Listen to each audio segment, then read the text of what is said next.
Zaldico mas lalo lamang inilulubog ang sarili sa flood control scandal ayon sa Malacanang. Detalye ng balitang yan mula kay Rajuman Chanel Salazar. RMN Live Report!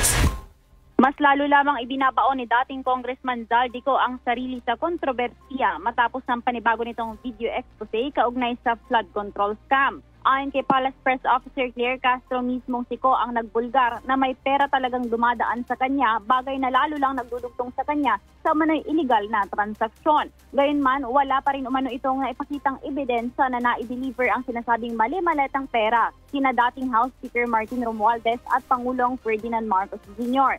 Git ni Castro, puro hearsay pa rin ang mga aligasyon dahil hindi maipakita nito na personal na tinanggap ng mga inaakusahan ang pera. Sa halipaan niya na maglalabas ng sunod-sunod na video sa ibang bansa, iginiit ng palasyo na mas mabuting umuwi na siya at harapin ang investigasyon para patunayan ang kanyang mga paratang. Kasama mo sa DZXL RMN Manila, Radyo Mansional Salazar, Tatak RMN.